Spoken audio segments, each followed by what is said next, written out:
안녕하세요. 추억토크 나의 군대 이야기 아나운서 윤영입니다. 미래를 걱정하기보다는 현재를 즐기며 사는 욜로족의 가치관이 넓게 퍼지는 와중에 최근 이와는 반대로 미래의 또 다른 세계를 궁금해하면서 미래를 준비하고자 하는 이들이 등장을 했습니다. 바로 I'm Ready족입니다. I'm Ready족에게 미래는 두려움과 호기심의 대상이 되겠죠. 하지만 미래는 우리가 반드시 마주하게 될 세계이기 때문에 I'm Ready족은 다가올 미래를 탐험가처럼 준비하는데요. 오늘 추억토크 나의 군대 이야기의 주인공은 무려 30년 전 I'm Ready족의 자세로 미래를 착실하게 준비해온 의사입니다. 군대는 미래를 준비해 나가던 훌륭한 시기였다고 말하고 있는 이 사람, 과연 어떤 분일까요? 지금 추억토크 나의 군대 이야기에서 함께 만나보시죠. 영도인 진장애가 건망증보다 조금 더 걱정되는 이유는 뭐냐면 한 명이나 두 명은 치매 초기로 넘어가 있기 때문에 그래요.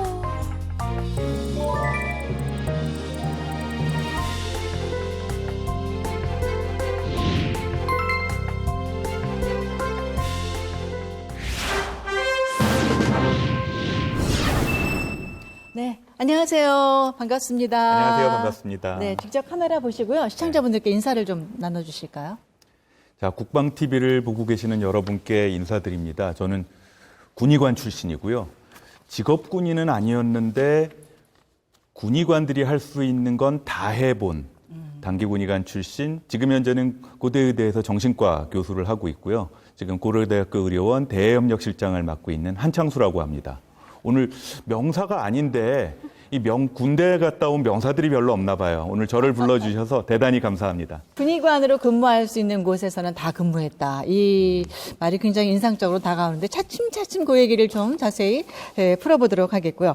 요즘 코로나19로 많은 사람들이 위축이 돼 있고 또 교수님으로서도 행사나 뭐 여러 가지 그 강연이 취소가 되지 않았을까 싶은데 요즘 어떻게 지내고 계신가요? 이제 코로나가 좀 길어지면서 그 온라인 세미나나 아니면 아예 하이브리드 형태의 일부 앉아 계시면서 온라인을 같이 하는 세미나도 많아지고 오히려 강의들도 오히려 더 많아진 것 같아요. 그리고 아시겠지만 이게 서로 얼굴들을 못 보니까 뭐 이렇게 메시지나 그 깨톡 같은 메시지들은 엄청 많이 오잖아요.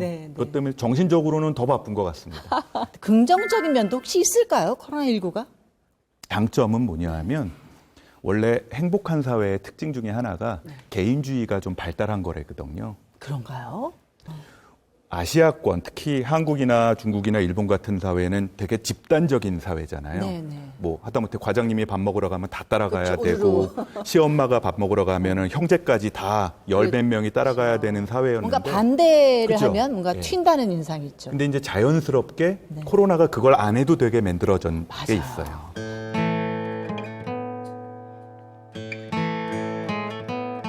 고향은 어디세요, 교수님? 저는 고향이 안국역, 종로구 안국역 뒤에 개동, 가회동 할 때 지금 북촌이라고 부르는 동네 있죠? 거기에 그 한옥지구에 있는 한옥 중에 하나가 제 고향입니다. 저는 보통 고향이 어디세요? 저 남쪽에 뭐 전라남도 어디, 경상도 어디 주로 그런 얘기를 많이 듣거든요. 90 몇 %는 내 고향이 안국동 이러신 분 제가 처음 봤어요. 사대문 아니잖아요, 사대문. 저 명절 때마다 대학 와서 친구들 시골 가는 게 제일 부러웠어요. 제가 부럽네요. 저 서울 고향인 분들 참 부러워요.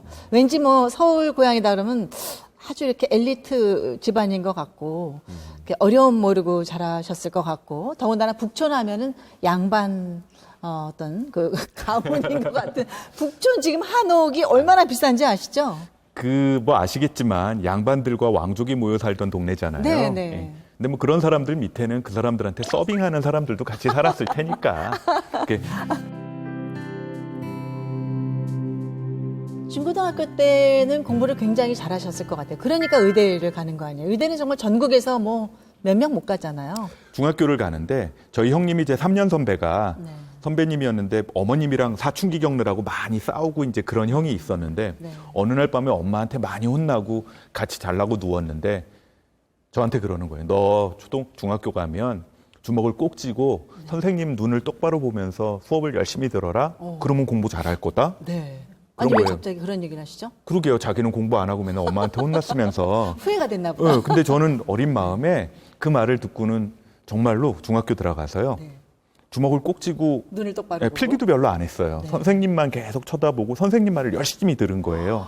중학교 들어갈 때 제가 반에서 10등으로 들어갔거든요. 네. 그랬더니 그 다음 시험에 반에서 2등을 한 거예요. 뭐 아시겠지만 에브리바디가 공부하던 시대가 아니니까. 네. 그랬더니 반에서 2등 했다고 그랬더니 그때 아버님이 그러시는 거예요. 야, 너 2등 했구나. 1등 하면 자전거 사줄게.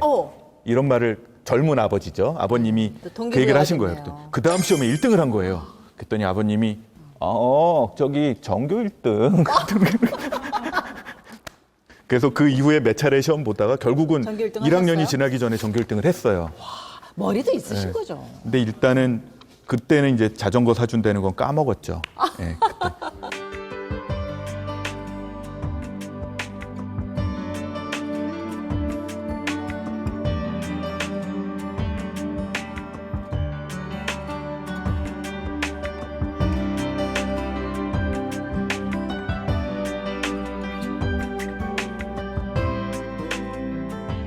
어떻게 의대를 결심하셨고 또 의대에서도 정신과를 가게 되셨는지. 저는 막연하게나마 어느 한 대학 가면 심리학 또는 신문방송학 알게 모르게 그 신방과라는 게 그때 이제 생긴 지 예, 얼마 안 예, 됐을 예. 때여서 신방과, 심리학과 요런 게 또는 역사학 이런 게 재밌어 보였어요. 신방과 어울려요. 방송국 네. 국장님 인상인 것 같아요. 약간.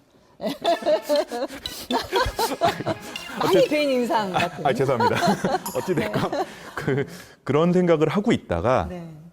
이제 그 당시만 해도 그 당시 부모님들이라는 게 문과 가면 굶어 죽는 데다 남자는 맞아요. 이과에 가야 취직을 한다더라. 그렇죠. 또 그 예. 당시는 이과를 하면 취직할 때가 한참 많을 네, 네, 때였습니다. 맞아요. 대기업이라는 게 이제 외국 파견도 많이 보내고 전자, 예, 이런 쪽에 전자, 많이 건설 뭐 이런 게 네. 많이 생길 때여서 그러다 보니 제가 이과를 했더라고요. 나중에 저도 모르게 이과를 한 다음에 그래 뭐 나중에 혹시 의대를 가게 되면 거기서 정신과 하면 되지라는 생각으로 의대를 생각을 했었습니다. 네. 그래서 그때 그 학생 운동이 한창이었잖아요. 87년도 이럴 때.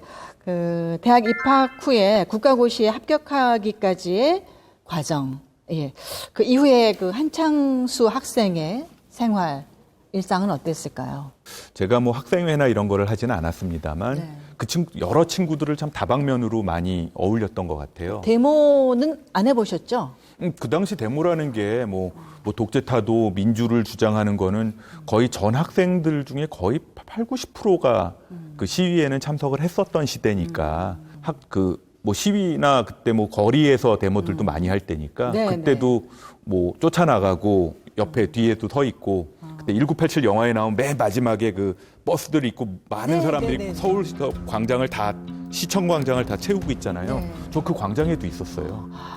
역사 현장에 계셨군요. 네, 있었지만 뭐 그렇게 큰 역할을 한 건 아니고요. 그 와중에 이제 지금 사모님이 되신 부인하고 연애를 하신 거잖아요. 그때는 학교 동창이긴 했는데 아직 적극적인 연애는 안 하고요. 제초도 멀리서 보니까 제가 그 친구들이랑 토론을 하고 있으니까 저도 운동권이었던 줄 알았대요. 그래서 예. 운동권이야 무서워 막 그랬었대는데 네. 나중에 그 얘기를 하더라고요. 네. 예. 아니 두 분이 어떻게 학생 때 이렇게 눈이 맞으신 거예요? 저는 좀 마음에 두고 있었어요. 워낙에 좀 제처가 예쁘신가요? 예쁘죠. 오. 네, 이게 이제 제처가 볼 수 가능성이 크기 때문에 굉장히 예뻐서 마음에 두고 있었어요. 의사인데 또 네. 예쁘기까지 하시다고요? 네, 그리고 되게 마음이 저보다 굉장히 넓거든요. 아유, 마음도 네. 예쁘시고요. 원래 정신과 의사들은 네. 자기 마음이 좀 성숙해야 사람들을 잘 만난다고 생각하잖아요. 부인은 무슨 과세요? 제처는 가정의학과를 하는데요.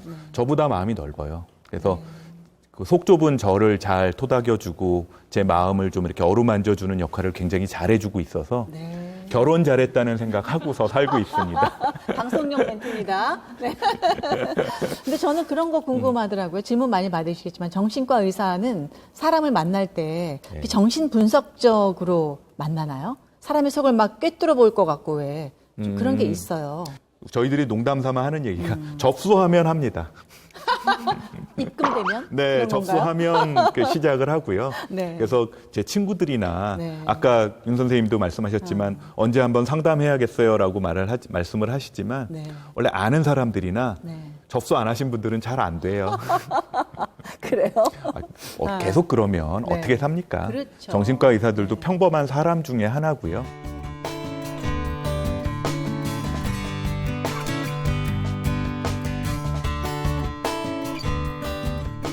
의대를 이제 졸업하게 되면 네. 기본적으로 군의관 요원으로 신검을 받게 되는 건가요? 군의관 신검을 봅니다. 졸업하고 갈 수도 있고 인턴을 마치고 갈 수도 있고 전문의가 된 다음에 갈 수도 있어요. 네. 보통 이제 신검을 받아요. 신체 검사를 받고 거기서 먼저 군의관들 요원을 먼저 뽑아가요. 먼저 뽑아가고 그래서 그 직전에 이제 허리 아프다고 안 아프던 애들이 다 허리 아프다고 사진들 찍어가고 눈 아프다고 안과 진단서 띄어가고 저는 몰랐어요 그거를. 그때 그래서 저는 그냥 나도 눈이 좀 나쁘니까 공중보건이 가겠지. 그리고 이제 아무것도 준비 안 하고 갔죠. 그리고 딱 갔는데 1차 신검을 하고서 저보고 집에 가래요. 네. 오, 나 아무렇지도 않은가 보다. 집에 갔더니 그날 저녁에 전화가 왔습니다. 네. 축하합니다. 육군 군의관 뭘로 발령이 났습니다. 육군 대위. 그래서 네. 이렇게 육군 대위를 축하한다니까 축하는 받겠는데 이게 진짜 축하인가? 뭐. 꼭 반드시 아주 기쁜 마음은 아니더라고요. 그럼 군의관이 되면 정말 보통 군인같이 똑같이 훈련도 받고 다 하나요? 네, 그 당시에는 영천에 삼사관학교라고 장교훈련소가 예, 있는데요. 압니다. 네. 거기서 두 달 동안 그 훈련을 받고요. 그래서 군의관 공무 기간은 지금 현재 우리나라는 18개월이지 네, 않습니까? 네. 군의관은 아직도 36개월이에요. 36개월이고. 배가 많은데요? 네, 거기다가 훈련 기간 2개월은 빼고. 그러니까 38개월 동안 군의관 근무를 하죠. 그렇군요. 그래서 어디로 처음 배치를 받으셨나요? 처음에 군의관들이 전국에 이제 전문의들이 한 4, 50명이 배출이 됐는데 그 중에서 정신과 군의관을 딱 2명을 뽑은 겁니다. 근데 그 중에 제가 된 거예요. 영광이죠. 별로 기분이 썩 좋지는 않았는데. 인상을 많이 찌푸리셨어요, 지금. 그래서 그래 2명밖에 없으니까 그러면 후방 병원 중에 한 군데로 가지 않을까 그랬는데 그 전에 전방부대에 이렇게 정신과적인 사고가 많이 난 거예요. 그래서 저 높은 분들이 정신과 군의관들은 전방에 배치해라 이래서 이제 최전방에 배치가 됐습니다. 어디요? 처음에 어딜 가라 그랬냐면 저 인제에 있는 상군단 사령부, 지금은 이제 없어지고 있는 3군단 사령부로 가래요. 네. 꼬불꼬불 구절양장 같은 길을 거쳐서 인제 혈리를 들어가서 네, 혈리. 군단장한테 신고를 하고 거기서 또 저를 마중 나온 이사단도 이제 없어지는 전방 부대인데 거기로 또 1시간, 2시간을 또 끌고 들어갑니다. 또 구절양장을 통해서 이렇게 들어가니 난 뭐냐 이거 내가 어디 가냐 이러면서 갔던 기억이 나요. 양구가 자연이 참 아름다워요. 네. 저 양구 좋아하거든요. 자연 좋은데요. 눈 오는 날 그 눈 안 치워보셨죠? 네. 예.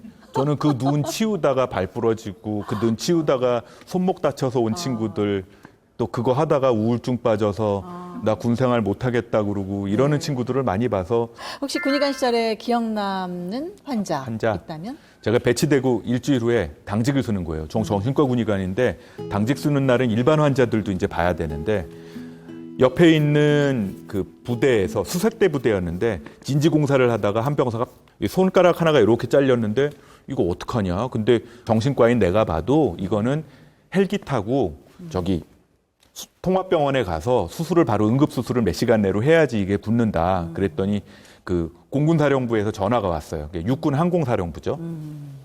그 죽을 것 같진 않은데 그냥 그 앰뷸런스 타고 가지. 그거 왜 비행기까지 띄우면 허가 받는데 좀 복잡하다. 네.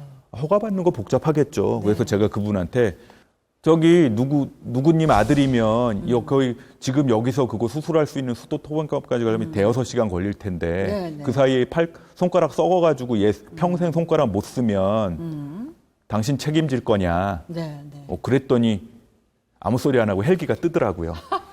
그래서 말씀을 잘하셨네요. 그래서 그 헬기 타고 수도통합병원 갔다가 다시 돌아왔는데 그때 앙심을 품으셨는지 내려줄 때는 부대까지 안 데려다주고 그 헬기 네. 그 공군 항공사령부에다가 내려서 그냥 여기서 알아서 가라고 그래서 저 부대에서 저 데리러 왔던 기억이 납니다. 네. 아유, 그 힘든 어쨌든 전방에서 이렇게 생활하시면서 체력적으로는 어떻게 더 좋아지셨나요? 아니면은 더 약해지셨나요? 병원 생활을 하면 그 레지던트 하거나 이럴 때는 운동할 시간이 별로 없다 보니까 살이 많이 쪘었거든요. 지금도 뭐 이렇게 날씬한 몸은 아닙니다만 군대 가서 처음 2달 동안 훈련을 받고 나서 11kg가 빠졌어요. 근데 운동을 시켜주니까 좋더라고요. 물론 좀 힘들긴 했는데, 강제로 해야 그래서 되니까. 유격하는 날은 막 다리에 쥐도 나고 고생은 했지만 좀 이렇게 살이 좀 빠지니까 물론 그 당시에는 정말 싫었어요. 정말 힘들고 그 PT 체조라고 하는 거 있습니다. 그 누워서 다리만 들고 오른쪽으로 갔다가 왼쪽으로 갔다가 하는 PT 체조가 있는데 너무 힘들었거든요. 근데 요새는 그거 동네 헬스장 가서 돈 주고 하잖아요. 그래서 그때 운동했던 경험이 체력적으로 많이 약했는데 네네. 그때 운동을 해야겠구나라는 생각을 하는 계기가 됐어요. 혹시 그러면 군의관 시절에 결혼을 하셨으니까 네. 첫 면회는 어떻게 부인이셨나요? 그 양구 배치된 다음에 한 2주쯤 후에 부인이 절 보러 오는 거예요. 그래서 그때 둘째는 없었고 이제 큰애를 안고 2살 배기 딸을 데리고 오는데 마침 비가 억수같이 쏟아지는 날 서울에서 춘천을 와서 경춘선을 타고 춘천에서 버스를 타고 양구로 들어오는데 제가 있는 부대까지 못 오고 양구 들어오자마자 있는 부대 앞에서 내린 거예요. 네. 거기서 전화가 왔죠. 여기 어디냐고. 사람은 아무도 없고 부대만 있는데. 그래서 제가 그때 가서 그 친구들 그 제철을 데리고 오면서 애는 뭣도 모르고 비가 오니까 깨깨 소리치죠. 2살짜리는 아시다시피 사람이라기보단 동물에 가깝잖아요. 맞아요. 그 제처도 젊은 부인인데 이 2살짜리 깨깨거리는 애들 거 어쩔 줄 몰라 하는 얼마나 모습을 힘들었을까. 보면서 되게 미안하기도 하고 이렇게 참 처량하기도 하고 그랬던 기억이 있습니다. 지금 돌이켜 보면 다 추억인데요. 그럼요. 네.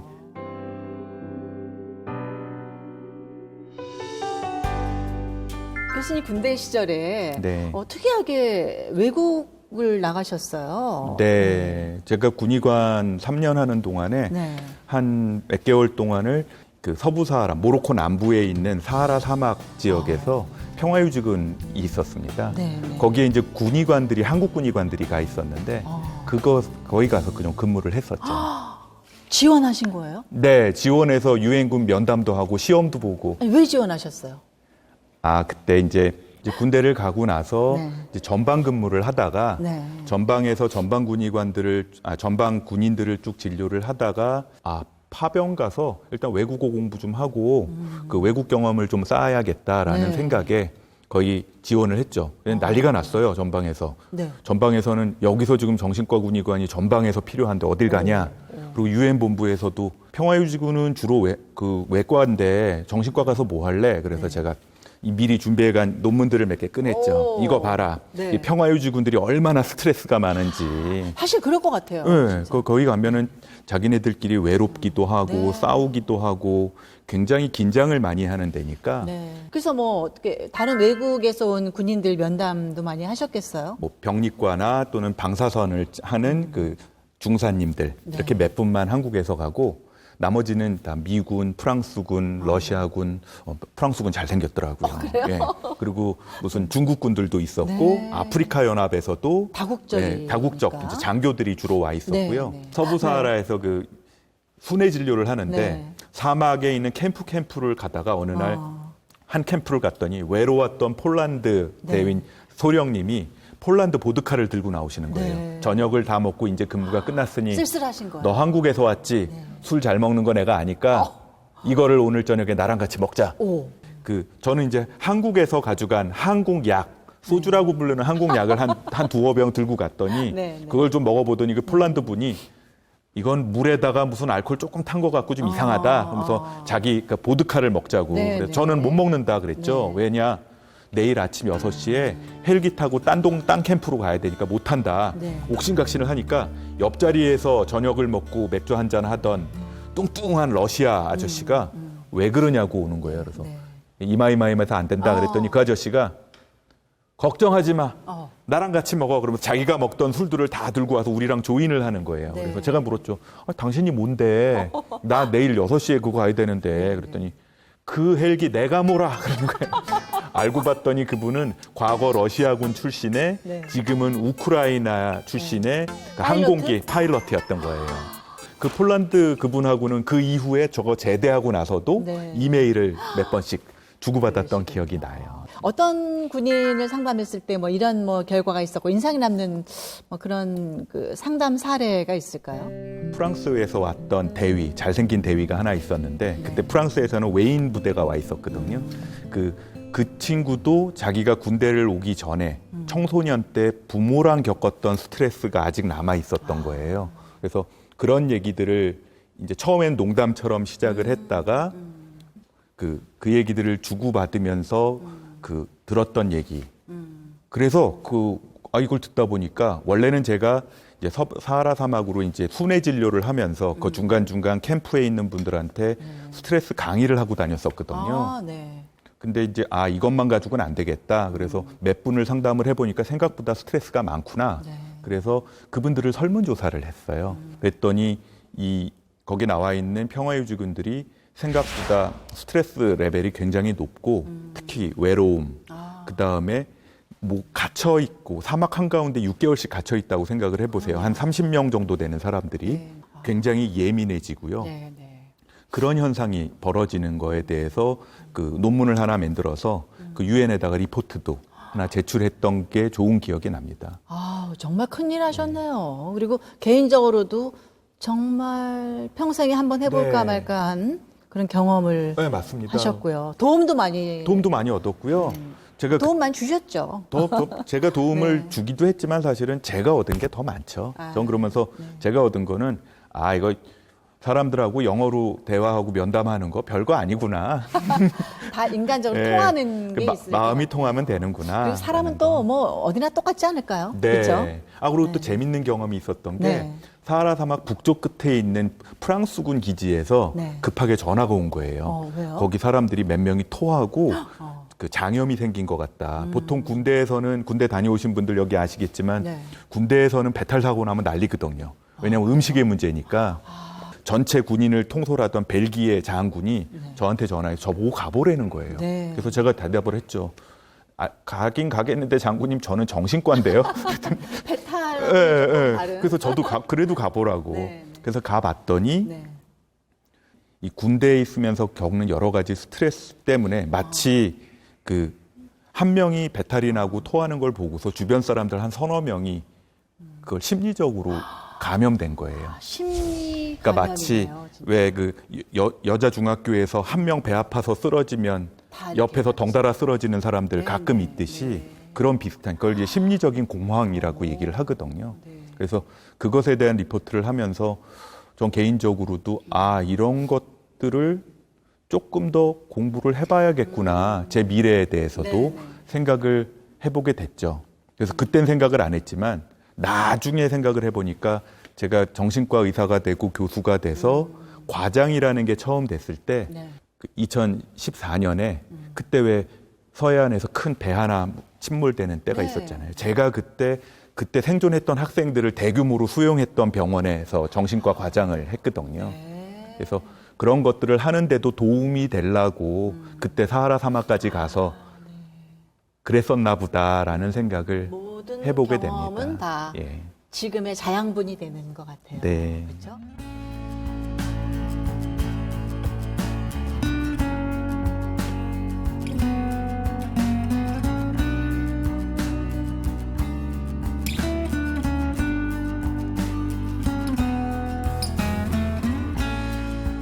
가족하고 떨어져서 그 최전방에서 참 힘든 생활도 하셨고 또 뭐 즐거운 추억도 있으시고 오늘 이렇게 오래간만에 군대 얘기를 이렇게 쭉 그쵸. 하셨네요. 이거 평소에 밖에서의 군대 얘기 많이 하면 다들 힘들어 하는데 여기나 대놓고 군대 얘기 얼마나 시켜주니까 좋아요. 아주 그죠? 즐겁습니다. 네. 어떤 군대에서의 그런 그 경험들이 인생의 중요한 전환점도 되셨을 것 같아요. 그죠? 저는 군 생활을 통해서 결국은 내가 원하는 거는 내가 해야 되는구나라는 거를 그냥 자연스럽게 받아들이게 됐어요. 왜 보통 내 팔 내가 흔드는 팔자라고 얘기를 하잖아요. 아마 윤 선생님도 좀 비슷한 맞아요. 내가 나를 만드는 내가 거죠. 뭘 하고 싶은 게 있으면 내가 만들어서 내가 움직여야 그 일이 이루어지는 건데 네. 그 팔자가 되게 좋은 팔자더라고요. 아. 군 생활 덕분에 내가 하고 싶은 거 내가 정해서 하면 되는구나 라는 그런 용기를 얻었어요. 그래서 네. 그런 성공의 경험도 몇 번 했고요. 네. 그래서 내가 군대를 갔다 온 거 덕분에 그 이후의 삶도 여러 가지 일들을 하면서도 두려워하지 않고 그 달겨들고 그 결국은 해내는 경험들을 많이 했다는 생각을 합니다. 네. 쭉 군대 이야기를 회상을 해보시니까 오늘 그래도 굉장히 뭐랄까요 의미 있는 그런 시간이셨을 것 같아요. 그죠? 네, 저는 실컷 하셨죠 군대 얘기 그래도. 네, 이렇게 군대 네. 당시 얘기를 이렇게 길게 시켜주는 데는 정말 처음이라 국방TV 아주 좋습니다. 맞습니다. 나에겐 군대란 무엇인가 한마디로? 나에게 군대란 젊은 남자로서였던 나를 전문가로서의 청년으로 새롭게 거듭나고 그렇게 되도록 결심하게 만든 곳이라고 얘기를 하겠습니다. 자, 오늘 만난 한창수 교수님의 책 무조건 당신 편에는 이런 문구가 나옵니다. 저는 무조건 당신 편에 서겠습니다. 당신도 무조건 당신 편에 서기로 결심하셨으면 합니다. 네, 이런 따뜻한 글귀가 나오는데요. 이 말을 한창수 교수는 아주 예전부터 꾸준하게 실천하면서 살아오신 것 같습니다. 자, 말 나온 김에 저도 여러분께 한 말씀 드리자면은 저도 여러분 편입니다. 여러분도 여러분 편이 되셔서 하루하루 성장해 나가고 성공하는 하루하루 만드셨으면 좋겠습니다. 이 시간 함께해 주신 여러분 감사드리고요. 다음 시간에 또 뵙겠습니다. 고맙습니다.